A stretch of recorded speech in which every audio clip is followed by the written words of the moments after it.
Merhabalar Yükselli Örgülere hoş geldiniz. Cıvıl cıvıl rengarenk bir giysi. Yaz için gerçekten harika bir model oldu. 34-36 beden çalıştım. Göğüs çevresi 84, kalça çevresi 94. Ona göre siz de hem kalçayı hem göğüs kısmını ölçüp ona göre motifleri eksiltirsiniz, artırırsınız. Zaten bir tane eklerseniz 1,5 beden fark eder. Ona göre bir tane arttırmak ya da iki tane arttırmak sizin tamamen alacağınız ölçüye bağlı. Bildiğimiz, aşina olduğumuz Afrika menekşesi motifi çalıştım. Hem yuvarlak haliyle hem kare haliyle çalıştım. Bu şekilde harika bir model ortaya çıktı. Hadi başlayalım. Başka örgülerden elimizde böyle işte bir kiminden az kiminden çok ipler kalıyor. Renkli motifli giysilerle bunu çok güzel değerlendirebiliyoruz bu ipleri. Şimdi marka sormayın çünkü bu ip her yerde satılmıyor. Çok ben de denk gelirsem bulabiliyorum. Zaten ip markasına da çok takılmayın. Mesela ben 3 milimli öreceğim. 3 milimli örülebilecek aşağı yukarı aynı ölçüyü bulabilirsiniz herhangi bir iple. Çok böyle birbirine benzeyen derseniz mesela Nako'nun pırlantası büklüm olarak benziyor. Hatta bu daha bile dökümlü durur. Ya da Alize Cotton Gold kullanabilirsiniz. Ya da şöyle ipler kullanabilirsiniz. Yani yaz için öreceğimiz için yazın giyebileceğimiz ipler olması gerekiyor. Şimdi şu iple başlıyoruz. Bu motifin ortası oluyor. Sonra çiçeğini öreceğiz başka bir iple. Sonra beyaz geçeceğiz kenarlarına. Yani çiçeğin ortadaki rengi sabit. Kenardaki beyaz rengi sabit. Çiçekler farklı olacak. Ana rengimiz de şu. Şimdi bu iplerle çok güzel bir motifle, ki bu motif de bilinen bir motiftir. Afrika menekşesi ismi. İnternette de çok fazla var tarifi. Şimdi hemen ilk motifle başlayalım. Evet, 3 milim tığ tekrar göstereyim. Şöyle ipi kıvırıyorum. İçinden alıyorum ve sihirli halkanın içine şimdi 3 zincir ve ikili trabzan. 2 tane trabzanımız oldu. Bir zincir, 2 trabzan. Araya yine bir zincir, 2 trabzan. Bir zincir, 2 trabzan. Böyle 2 trabzan grubundan 8 tane örüyoruz. Bu sihirli halkanın içine. 1, 2, 3, 4. Bir zincir,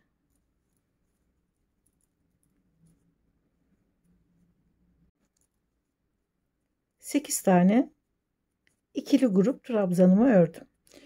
Şimdi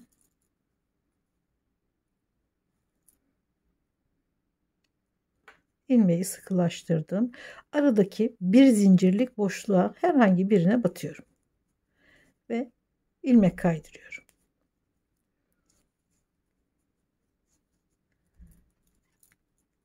Üç zincir, aynı boşluğun içine trabzan. Bir zincir, aynı boşluğun içine 2 trabzan daha.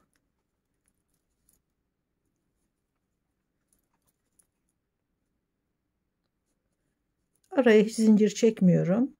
Diğer boşluğa geçiyorum.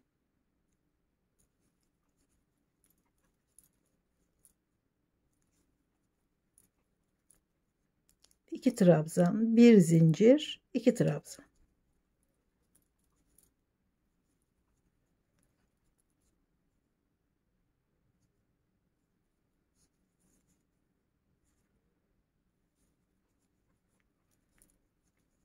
Bu ipi de içinden yürüterek gizliyorum. 2 trabzan, 1 zincir, 2 trabzan.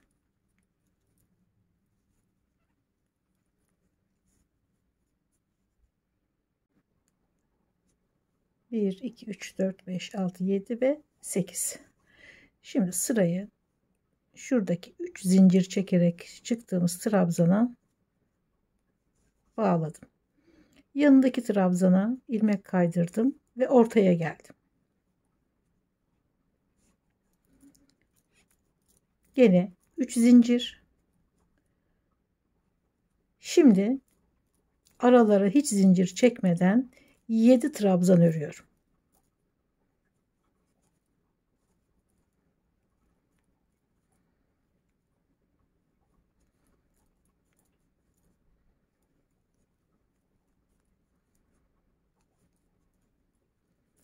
Yedi trabzan. Şuradaki boşluğa geçiyorum. Hiç zincir çekmeden. Oraya da 7 trabzan.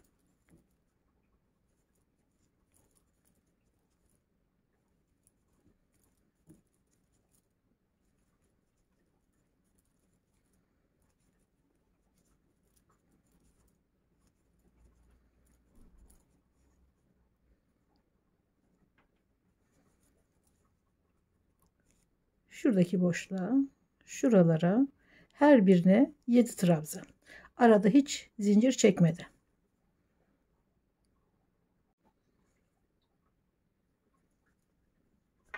Şimdi beyaz ipe geçiyorum.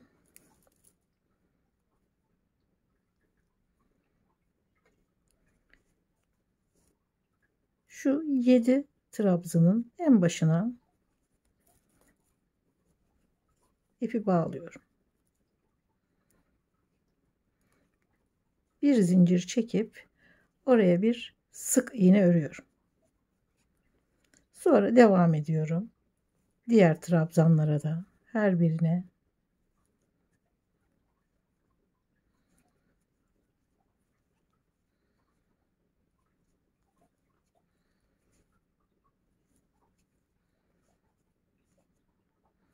7 tane sık iğne ördüm. Şimdi şuradaki boşluğa geçiyorum. Alttaki sıranın boşluğuna geçip uzatıyorum. Gene bir sık iğne. Ama uzatarak. Çok hafif, çok değil. Bu çiçeğin görünümünü bozmayacak. Çok hafif uzatarak bir sık iğne. Sonra devam ediyorum. Gene 7 tane trabzanın üzerine 7 tane sık iğne.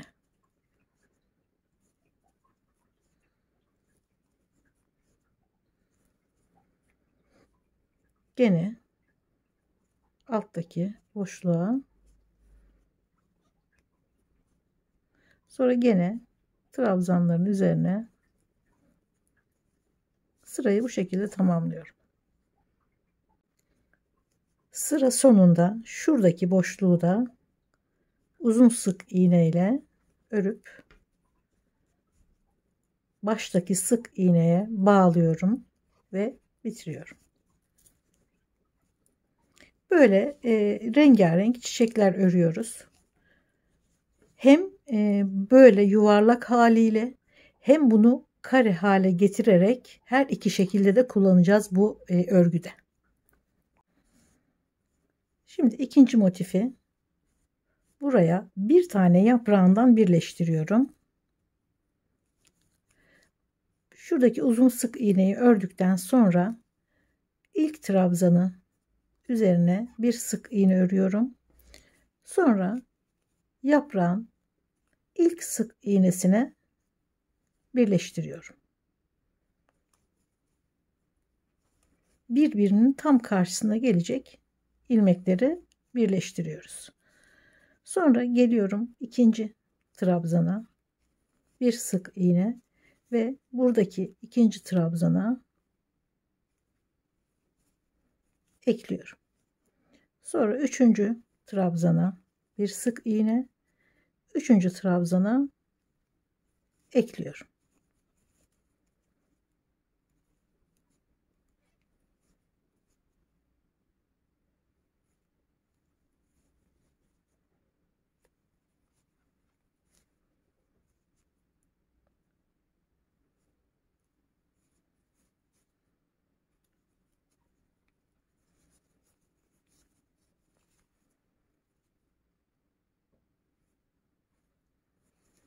son trabzana ve son trabzana, sık iğneye, tabii ki trabzon sık iğne karışabiliyor. Karşısına ekledikten sonra sıkıştırıyorum. Bu şekilde ekliyoruz. Ve ipi koparıyorum. Bu şekilde, ama eklemeyi şöyle yapıyoruz. Üçüncüyü eklerken daha belli olacak. Bir tarafta 1 2 3 4 1 2 3 4 yaprağı aşağıda bırakıyoruz. Bunlar boşta kalacak. Eteğin ucuna ve bluzun ucuna bu şekilde yerleştireceğiz motifleri. Dilim dilim olacak. Üstten sadece 2 tane çiçek noktasından şu şekilde buradan ana rengiyle geçerek toparlayacağız. Şerit haline getireceğiz motifleri. Hem etek ucuna hem bluzun ucuna bu şekilde kullanacağız. Şimdi üçüncü motifi yaparken daha anlaşılacak.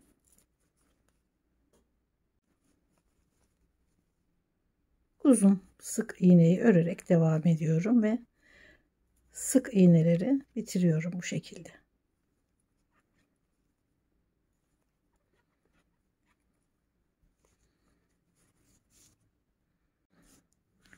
Şimdi üçüncü motifi şuradan 2 tane bırakıyorum. Şuraya bağlıyorum. İlk trabzana geliyorum. Bir sık iğne. Şu 2 tane ayırıyorum üstte. Şuradaki trabzanın ilkine ekliyorum. Sonra ikincisine,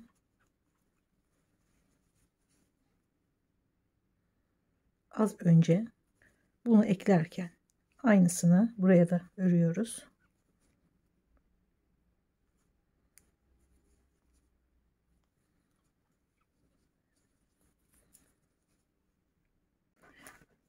Motif genişliği önemli. Çünkü kalçayı o şekilde buluyoruz. Tam 10,5 santim. Ve 9 tane motif 94 santim kalça için yeterli oldu. Şu kısım zaten tam kalçaya gelmiyor. Etek kısmına geliyor. Yukarıda bulunan motifler kare. Yani aynı motifin etek ucunda yuvarlak, bir üstünde de kare halini kullanacağız. Şimdi bu motifi kare haline getirip üst kısma devam edeceğiz. Tam 47 santim. Bu ölçü benim öreceğim kişinin kalça ölçüsüne göre tamamdır. Hemen başka bir motifte gene aynı şekilde örüyoruz. Beyaz sık iğne sırasına kadar aynı örüyoruz. Sonrasında kare hale getiriyoruz. Şimdi eteğin üst kısmında ve bluzun üst kısmında kullanacağım, hani ana renk diyelim, ona geçiyorum ve şurada gördüğünüz uzun sık iğnenin içine şöyle sabitliyorum. 1 2 3 4 zincir çekiyorum. Yanındaki şu 7 ilmeğin, sık iğnenin ilkine, ipi de şuradan tutalım, içinde kalsın. İlkine ikili trabzan. İkincisine yarım trabzan, bir kere alıyoruz üstüne dolayarak ve bir kere çıkıyoruz. Sonra sık iğne. Bu köşenin, yani 4 tane köşenin ilkinin yarısını ördük. Şöyle görünüyor zaten.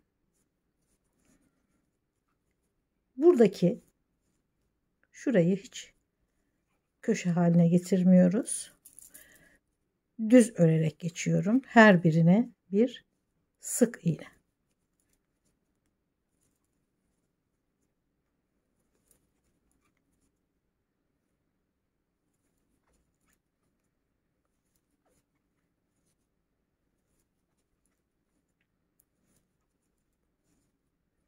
Bir iki tane, yani şu uzun sık iğneye 2 tane ilmek kala Bir tane üzerine doluyorum. Yarım trabzan. Bir kere de çıkıyorum. Şuradaki düz örgüyü oluşturuyoruz. Kare yapacağız çünkü. Sonra diğer ilmek daha aşağıda olduğu için bu sefer ikili trabzan yapıyoruz. Hizaya getiriyoruz. Sonra gene bir kere doluyorum. Uzun sık iğnenin üzerine batıp 1, 2, 3 kere de çıkıyorum. Sonra bu tarafa doğru aynı örgüyü örüyoruz. Yanına 2 kere de çıkıyorum. İkili trabzan.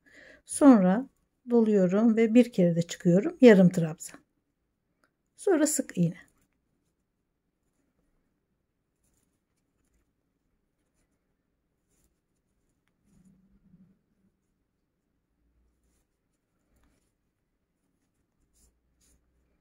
Bir yarım köşe örmüştük başlarken. Şimdi ikinci köşeyi ördük. Burayı gene düz geçiyorum. 2 tane sık iğne kala şu uzun sık iğnenin yanına hemen doluyorum.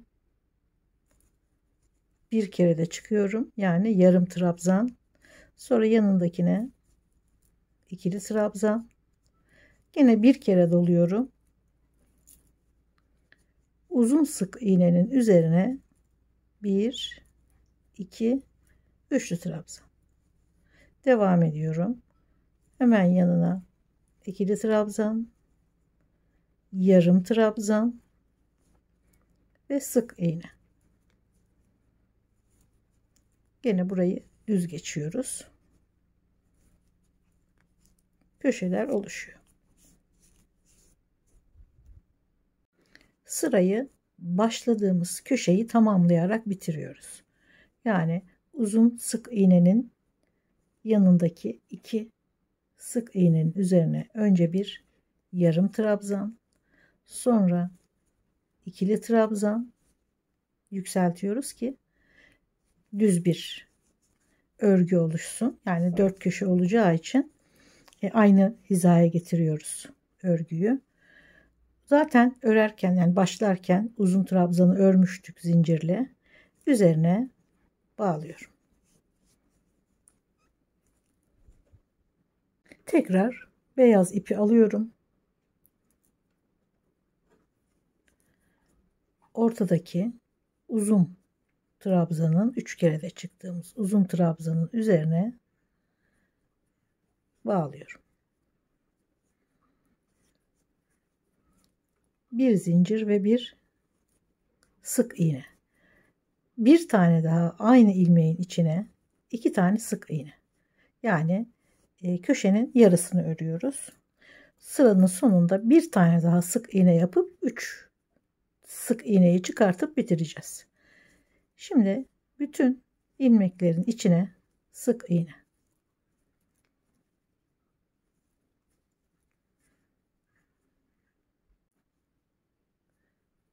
Gene uzun trabzanın üstüne bir tane ördüm. 2 ve bir tane daha 3 sık iğne örüyoruz. Aynı ilmeğin içine uzun trabzanın içine 3 tane sık iğne ve devam ediyorum.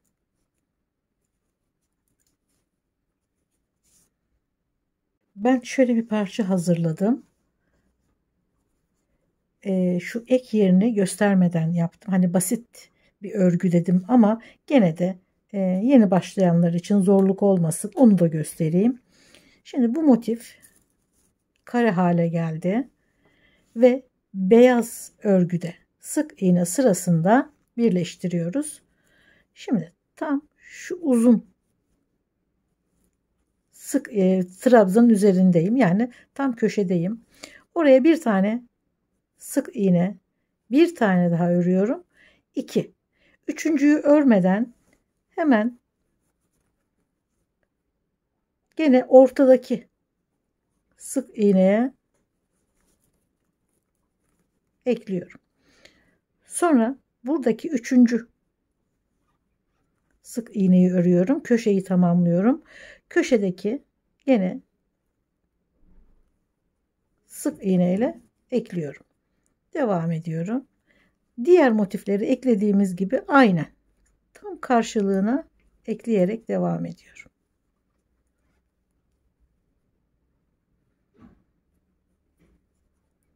Yanındakine bir sık iğne ve tam karşılığındaki ilmeğe ekliyorum.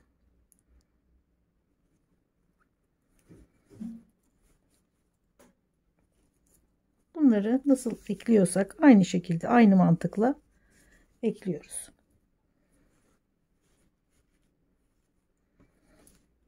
Şimdi bu kare motiflerin altına bu ördüğümüz geliyor. Şunu tabii üzerine örgü yapacağız şimdi. Bunun da iki yaprak olan kısmını şöyle kare yapacağız ve şuraya monte edeceğiz onları örerek. Bu eteğin etek ucu biraz yukarısı ve kalçadan bele kadar olan yeri gene şu renkle devam edeceğim. Ama isterseniz gene motiflerle de devam edebilirsiniz. Yani 2 sıra kare örgü, kare motif, sonrasında da yuvarlak motifle 3 sıra motif haline getirip eteği o şekilde tamamlayabilirsiniz. Üzerine de birkaç sıra ana renkten trabzanlar örerek yeterli olur diye düşünüyorum. Ama ben sadece kare ve yuvarlak 2 sıra motifle örüyorum bu örgüyü.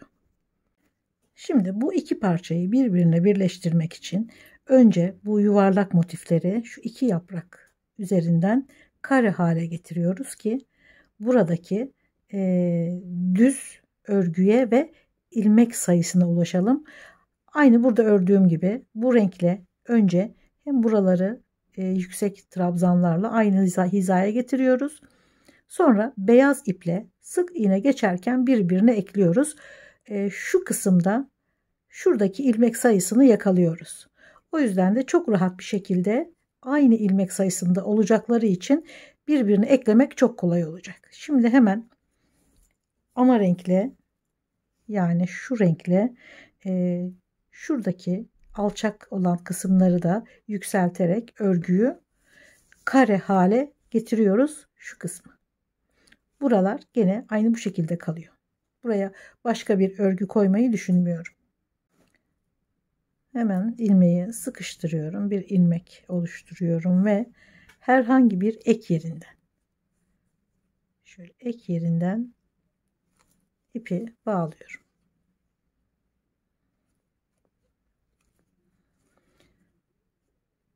Şu kısımları motifin hizasına getirmek için uzun trabzanlar kullanacağız tabii ki. 1, 2, 3, 4 zincir. Sonra uzun sık iğnenin üzerine batıyoruz ve 1, 2, 3. Sonra yanındakine 2 ve yarım trabzan. Devam ediyorum.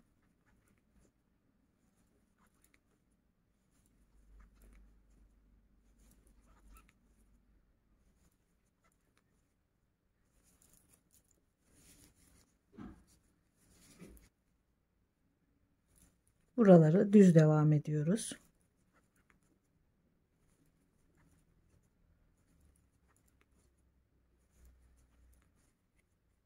Şimdi şu uzun sık iğnenin 2 tane ilmek gerisinden, yani uzun sık iğneye 2 tane ilmek kala sık iğneleri bırakıyoruz. Hemen bir tane yarım, bir tane ikili, sonra uzun trabzanın üzerine 1, 2, 3, ek yerinin ortasına 1, 2, 3, sonra gene diğer motifteki sık iğnenin, uzun sık iğnenin üzerine 1, 2, 3. Yani şuradaki uzun sık iğnenin ve ortadaki ek yerinin üzerine gelen ilmeklere üçlü trabzan yapıyoruz bir kere dolayarak. Sonra ikili trabzan ve sık iğne.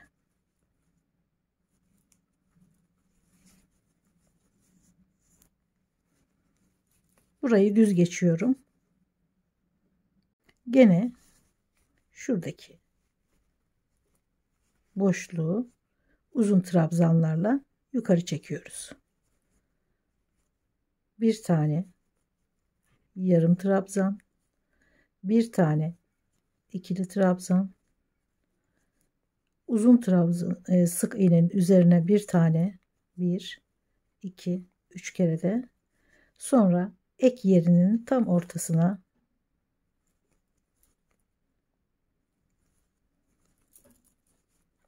bir, iki, üç, diğer motifteki uzun sık iğnenin üzerine de 3 kere de çıkıyoruz. 3 tane üçlü trabzan. Sonra gene devam ediyoruz. İkili yarım trabzan ve sık iğne. Burayı da düz geçiyoruz. Şurada bir işlem yapmıyoruz. Sadece ek yerlerin üzerlerine yukarı çekiyoruz ilmekleri.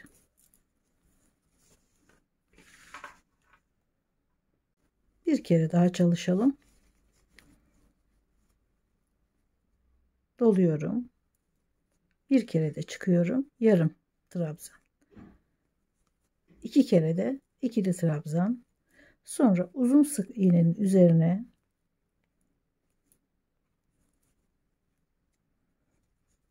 bir, iki, üç.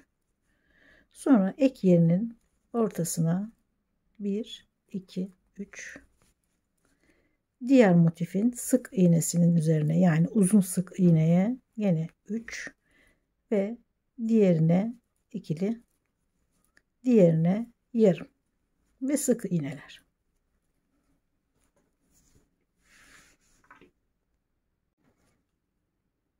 Örgüyü bu şekilde tamamladım. Şimdi renkleri de birbirine uyacak şekilde hemen bir ilmek sıkılaştıralım. Şöyle şu şekilde renkleri denk getirerek tam ortadaki uzun trabzanın üzerinden bağlıyorum. Nereden bağladığınızda çok fark etmez. Yeter ki renk düzenlemesini birbirinin tam altına ya da yanına gelmeyecek şekilde ayarlayalım. Şimdi buraya bir sık iğne örüyorum. Tam ortadayım. Tabii ki bu örgünün de tam ortasına batıyorum. Karşı karşıya ekliyorum. Sonra yanındaki ilmeğe geçiyorum.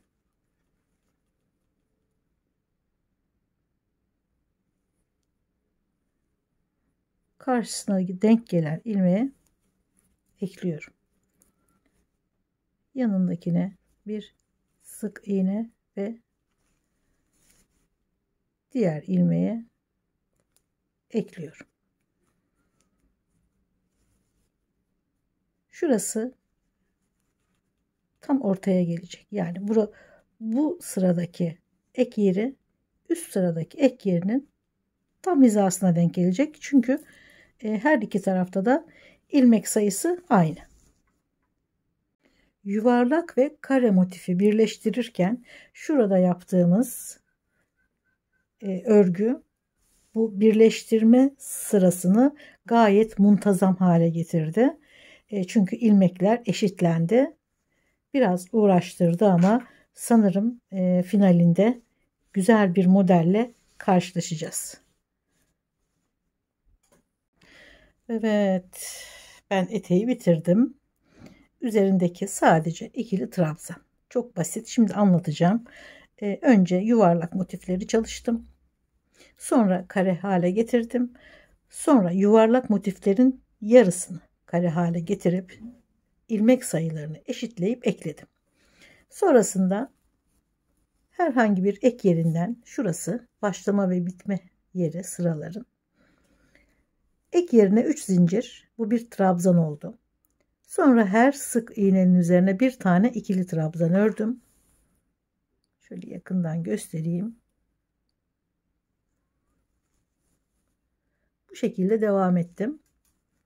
Sıra sonunda başladığım noktada 3 zincirin üzerine bağladım sırayı. Tekrar 3 zincir çekip ikinci sıraya başladım. Ve 13 sıra trabzan ördüm. En son bir sırada sık iğne ördüm.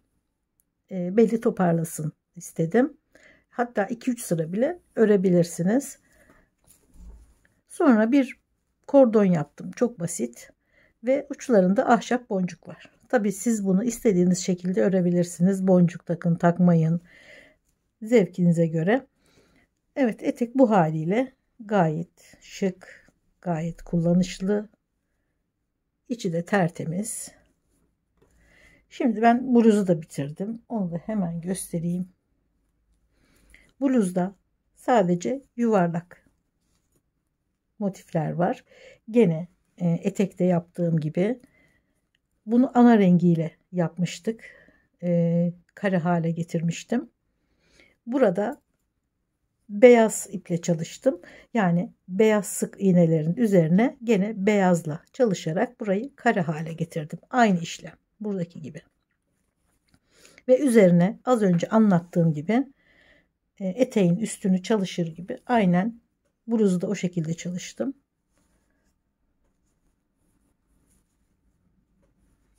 Şöyle şuradan başladım, devam ettim. 1 2 3 4 5 6 7 8 9 10 11 12 13 sırada bedeni çalışmışım ve askıların yerlerini belirleyip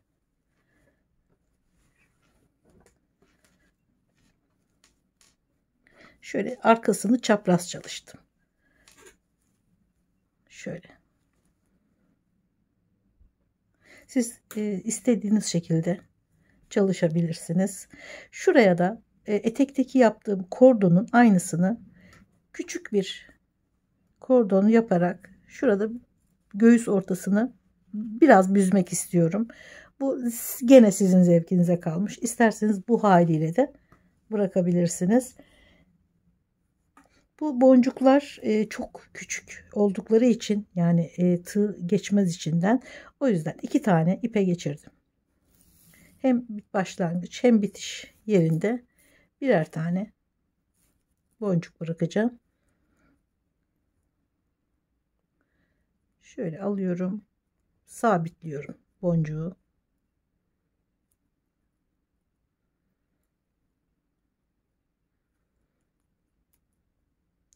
Sonra üzerine istediğim ölçüde zincir çekiyorum. Siz bele takacağınız kordonu da istediğiniz ölçüde kendi bedeninize göre, ben 250-260 kadar zincir çektim. Tabi bu elden ele değişir. O yüzden ölçerek yaparsınız. Küçük bir parça yapacağım.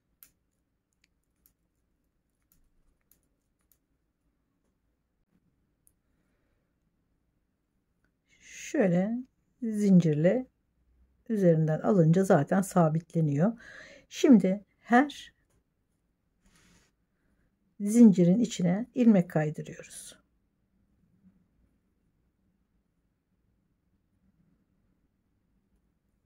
Sık iğne örerseniz biraz kalın düşüyor örgü kordon için. O yüzden hem ince oluyor hem daha sıkı oluyor.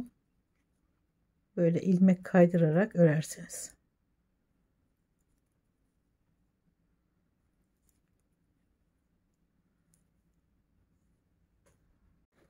...20-25 santim yeterli ama ben fiyonk yapmak istiyorum derseniz daha uzun çekeceksiniz zinciri tabii ki. Şimdi şurası ortası, buradan şöyle alıyorum ve içinden geçirerek şöyle dışarı ve içeri